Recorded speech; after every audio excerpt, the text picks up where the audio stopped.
Hi guys, Nigeria is heading into one of the most decisive moments in its recent political history. A moment that is charged with tension, controversy, and a level of uncertainty that is shaking both the nation and the international community. Just weeks after Justice James Omotosho delivered a life imprisonment sentence on Kanu, a verdict that sparked outrage across the Southeast and triggered global condemnation, a fresh twist has emerged. A new date, December 8th, has now been set as a critical point in Kanu's long-running legal and political battle. And today we will break down the secret moves, the rising fears in Aso Rock, the mobilization in the Southeast, and explosive warning from regional leaders who insist Nigeria is playing with fire. This is the December 8th showdown. Let's dive in. This one na Prospect Channels TV. We don't come back again with another Ogbonge update. Abeg, if today be your first time when you discover our channel, please subscribe, like and share. And don't forget to give us a thumbs up. On November 20th, Justice James Omotosho delivered a ruling that shocked the entire country. Nnamdi Kanu sentenced to life imprisonment.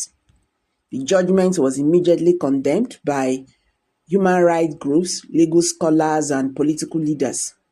Many pointed to procedural inconsistencies, ignored appellate directives, and that they called a dangerous miscarriage of justice. But the backlash did not end there. It triggered a chain reaction.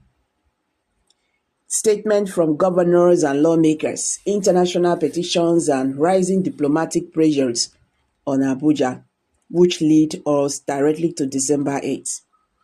December 8th is now seen as a mark or break moment because fresh filings and legal motions are expected to be reviewed.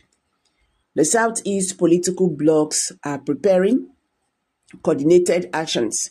International observers are monitoring the matter. Aso Rock insiders are reportedly nervous about possible security fallout. A top legal source revealed that the upcoming section may consider issues ignored in the previous ruling, including the already established legal point that Kanu was extraordinary rendition from Kenya, making this trial complicated under international law. In short, December 8th is not just another date, it is the next battlefield. Remember that Governor Alex Otti has emerged as one of the most protective political figures in this saga.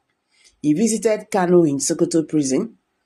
This alone set shock waves across the country as no current governor had taken such an open step before now. He met with President Bola Ahmed Tinubu in Aso Rock afterward. Insiders say the meeting was directly tied to the Nnamdi Kanu, focusing on the political implications of keeping him detained under a life sentence. Reports from the villa suggest that Governor Otti warned the presidency about the growing frustration in the Southeast, especially among the youth. One source claimed Otti told Tinubu clearly, this verdict has consequences that will not end quietly.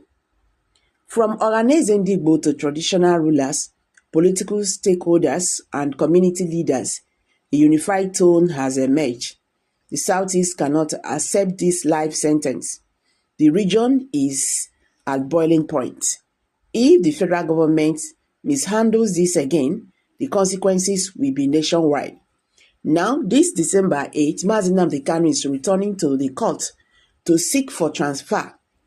Nnamdi Kanu said he does not want to be in Sokoto prison.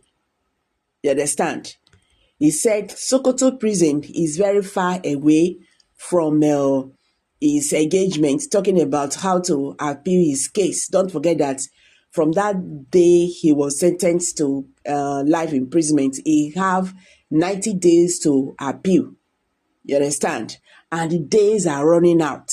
And Nnamdi Kanu currently does not have any lawyers, no legal, how do I call it? He has dissolved his defense team. So he's standing alone, you get. On December 4th, Nnamdi Kanu were to appear in court. But you see, the courts, the appeal courts, they refuse. They said nothing to bring Mazi Nnamdi Kanu from Sokoto to Federal High Court. So the brother Emmanuel Kanu stood for him. But guess what happened? Justice James Omotosho did it again. He shut down on Emmanuel Kanu. He said because Emmanuel Kanu is not a lawyer, so he cannot defend his brother. He cannot stand for his brother. So he now advised Emmanuel Kanu to ask Nnamdi Kanu to seek for the help of a lawyer to stand for him, because his brother is not a lawyer and is not allowed in the medical practice. Please pardon me, in the law practice. You understand? So he was shut down. So December 8th is another day. Nnamdi Kanu is expecting the court to do something, because he said his health condition, his appeal process, all of them, are there in Abuja. And being in Sokoto, far away Sokoto, he will not be able, to attend to all that.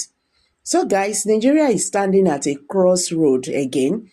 Just weeks after the life sentence shook the nation, December 8th, SHOWDOWN has emerged as a decisive moment that could reshape the political and security map of the country.